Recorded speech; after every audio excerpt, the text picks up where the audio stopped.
अस्सलामुअलैकुम। रात को सोते वक्त दूध नहीं पीना चाहिए क्योंकि उससे दूध हज़म नहीं होता और पेट की बीमारियां जन्म लेती हैं।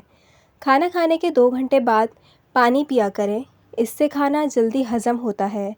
ज़र्दा पकाते वक्त अगर उसमें देसी घी के 2 चम्मच डाल दिए जाएं तो ज़र्दा लजीज बनता है।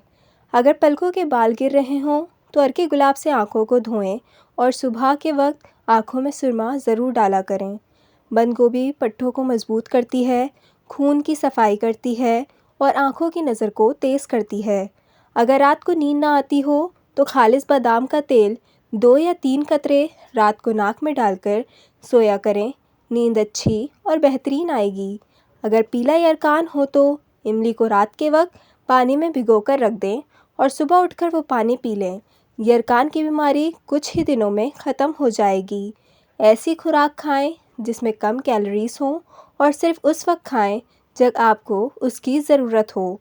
मशरूब में पानी की मिकदार बढ़ाएं और खाने से पहले पानी ज़रूर पिएं। मूंगफली, बादाम और खुश्क मेवे कम इस्तेमाल करें, उससे भी आपका वज़न कम होगा। नींबू का अचार मोटे लोगों के लिए फ़ायदेमंद है।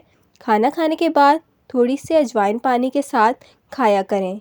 घी के बजाय खाने का तेल इस्तेमाल करें। नज़ला ज़ुकाम अगर बहुत ज़्यादा तंग कर रहा हो तो तेज़ पत्ते की चाय बनाकर पी लें। अगर कब्ज़ का मसला हो जाए तो नाश्ते में दूध के साथ 11 खजूर खाएं। अगर नज़र की कमज़ोरी या खून की कमी हो तो शाम के वक्त 1 गिलास दूध में 1 चम्मच काली मिर्च डालकर पिया करो।